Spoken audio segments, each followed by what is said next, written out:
Now, apparently CBS Sports reported Sunday that Bill O'Brien and Brock Osweiler of the Houston Texans had a, quote, heated exchange last week after a quarterback meeting while reviewing film of the Week 5 loss to the Minnesota Vikings, and which Osweiler had objections to the play calling, which, as we all know, Bill O'Brien is now the offensive play caller. He took over the duties from offense coordinator George Godsey after the Texans were shut out by the New England Patriots in Week 2.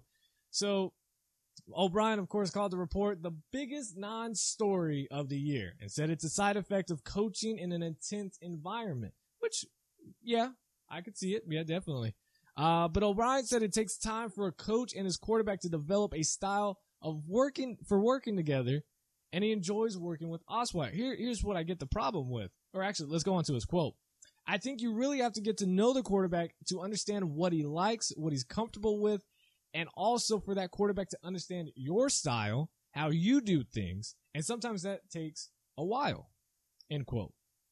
Now, sure, I agree with all of that, but this is your $72 million quarterback, and of which $37 million is guaranteed. He's making $21 million alone. I don't know if that many people remember.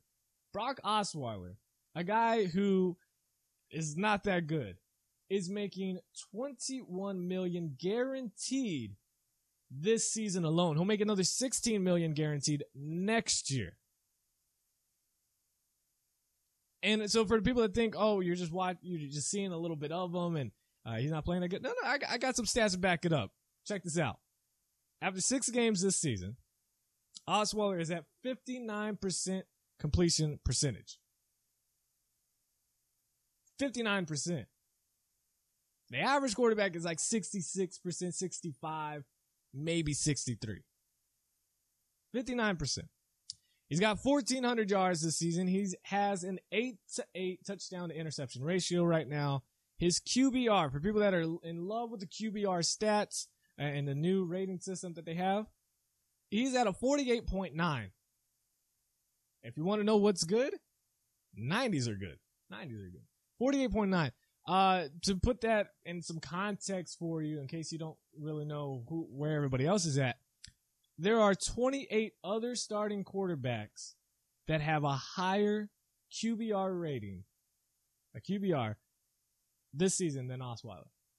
28. Ladies and gentlemen, there are 32 NFL teams. Therefore, 32 quarterbacks. 28 other quarterbacks have a better QBR than Brock Osweiler. And maybe 2, 3 of those are making more than $21 million this year? There is something wrong. The Texans are fortunate to have a defense that keeps them in these games and can actually possibly win games for them. And I think we saw that Sunday night. I think that was a great example. Now, Lamar Miller did an amazing job running the ball for the Texans. Brock Osweiler didn't have 100 passing yards going into the fourth quarter. After 3 quarters, did not have 100 passing yards. He ended up with 200 and something and got the W for the team. But had that been against a pretty good team, I would have been like, hey, okay, struggled, but we got it together. This was against the Indianapolis Colts, which, no disrespect, this isn't the same Colts, and their defense is definitely not one of the NFL's best. One of the worst as well. So, I'm not a hater on the Texans. I like Bill O'Brien. I don't have anything against Brock Osweiler. I liked him when he was in Denver. I thought he was okay.